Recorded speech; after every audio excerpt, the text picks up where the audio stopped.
Hello guys, ఈ పెద్ద cinema చూసిన తర్వాత నిజంగా షాక్ అయ్యాను. ఎందుకంటే ఇది ఒక చిన్న స్టోరీతో మొదలై ఒక అన్ఎక్స్పెక్టెడ్ ట్విస్ట్తో ముగుస్తుంది.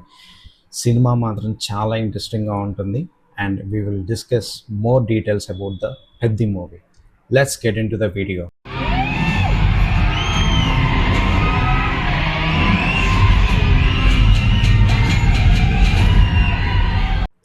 Hello guys, welcome back to my channel. So ఈ పెద్ద మూవీ గురించి నేను మ్యాక్సిమం డీటెయిల్స్ ఇవ్వడానికి ట్రై చేస్తాను. సో వీడియోని ఎక్కడ కూడా స్కిప్ చేయకుండా లాస్ట్ వరకు చూడండి.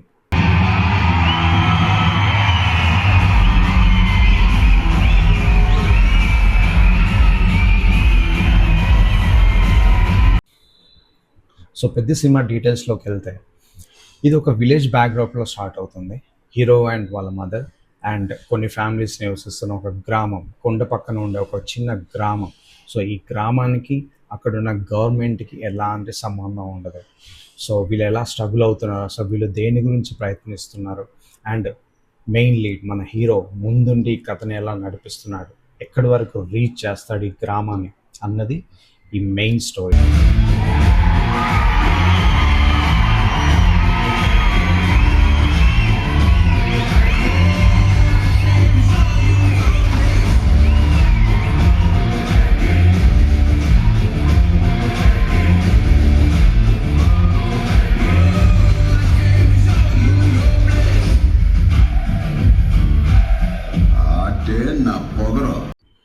స్పాయిలర్స్ లేకుండా చెప్పాలంటే ఈ సినిమా ఒక mass and emotional drama movie. So ఇప్పుడు ఈ సినిమాలో హైలైట్స్ అండ్ పాజిటివ్ గురించి మాట్లాడుకుందాం. హీరో పెర్ఫార్మెన్స్ గురించి మాట్లాడుకున్నట్లయితే the one man show, the one and only Ram Charan గారు నిజంగా అద్దరు కొట్టేస్తారు, చితక్ కొట్టేస్తారు. ఒక మాటలో చెప్పాలంటే ఆ డ్యాన్స్ కానీ, ఆ డైలాగ్స్ కానీ, ఆ బాడీ ఫిజిక్ కానీ అండ్ డిఫరెంట్ గెటప్స్లో తను నిజంగా చాలా బాగా యాక్ట్ చేశాడు. అండ్ కొన్ని సీన్స్కి అయితే నిజంగా గూస్ బంప్స్ వస్తాయి. అండ్ నిజంగా కొన్ని సీన్స్ ఫస్ట్ అండ్ సెకండ్ హాఫ్లో కొన్ని సీన్స్ ఉంటాయి, అది చెప్తే స్పాయిలర్స్ అవుతున్నాయి. సో నేను చెప్పను అది, దానికి మాత్రం నిజంగా you will get tears in your eyes. నిజంగా చాలా బాగా యాక్ట్ చేశారు ఈ సినిమాలో. అండ్ నెక్స్ట్ ఆర్టిస్ట్ గురించి మాట్లాడుకున్నట్లయితే అది మన జగపతి బాబు గారు. నిజంగా after Aravinda Sametha and after రంగస్థలం నిజంగా చాలా మంచి రోల్ వచ్చింది జగపతి బాబు గారికి. అండ్ ఆ పాత్రకి నిజంగా న్యాయం చేశారు, చాలా బాగా చేశారు. అండ్ ఈ సినిమాలో వెరీ యూనిక్ రోల్ ఉంటుంది. జగపతి బాబు గారు వల్లే ఈ సినిమా అన్ని టర్నింగ్స్ తీసుకుంటాయి. సో చాలా బాగుంది జగపతి బాబు క్యారెక్టర్. మన నెక్స్ట్ క్యారెక్టర్ గురించి మాట్లాడుకున్నట్లయితే శివరాజ్ కుమార్ గారు నిజంగా చాలా బాగా యాక్ట్ చేశారు. అతను ఎంతో సీనియర్, ఆ సీనియర్ తగ్గట్టు పెద్ద సినిమాలో తనకి వెరీ రామ్ చరణ్ గారికి ఒక సపోర్టివ్ రోల్ ఉంటాడు, త్రూ అవుట్ ద సెకండ్ హాఫ్లో ఉంటారు అండ్ చాలా బాగా యాక్ట్ చేశారు.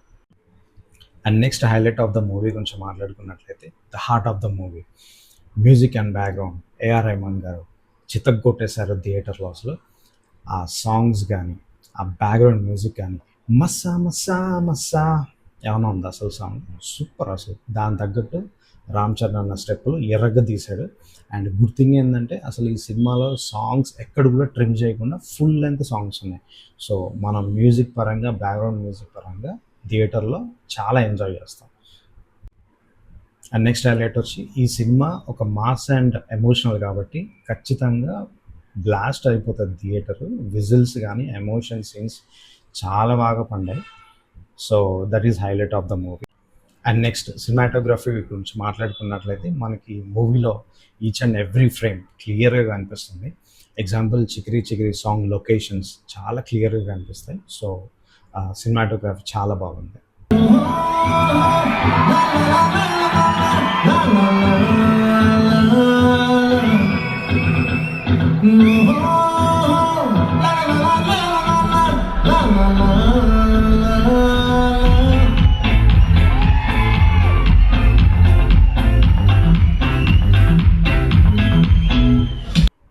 Last but not least, the head of the movie Buchibabu garu చాలా బాగా డైరెక్షన్ చేశారు.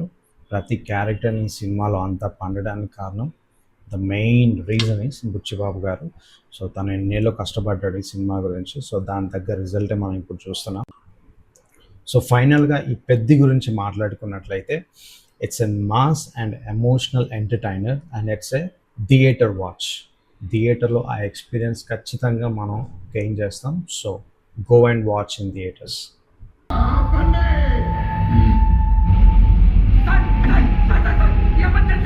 ఎమర్జెన్సీ ఏమైంది?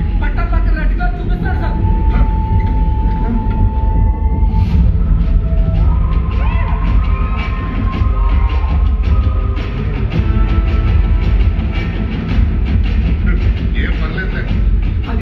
మీలో ఈ సినిమా ఎవరైనా ఆల్రెడీ చూసినట్లయితే ప్లీజ్ కమెంట్ చేయండి. మీకు ఈ సినిమాలో నచ్చిన సబ్జెక్ట్ ఏంటి, ఈ సినిమాలో నచ్చిన క్యారెక్టర్స్ ఏంటి, అండ్ మీకు హైలైట్గా అనిపించిన సీన్స్ అండ్ క్యారెక్టర్స్ ఏమైనా ఉంటే చెప్పండి. ఈ వీడియో నచ్చినట్లయితే ఒక లైక్ చేయండి. ఇలాంటి ఆనెస్ట్ తెలుగు రివ్యూస్ కోసం మన ఛానల్ని సబ్స్క్రైబ్ చేయడం మర్చిపోకండి. Thank you guys. Last and final పెద్ద డైలాగ్ గుర్తుంది కదా, ఒకే పని చేసేదానికి ఒకేలాగా బతికేదానికి ఇంత పెద్ద బతికెందుకు, ఏదైనా నేల మీద ఉన్నప్పుడే చేసేయాలా, పుడతామా ఏంటి మళ్ళీ.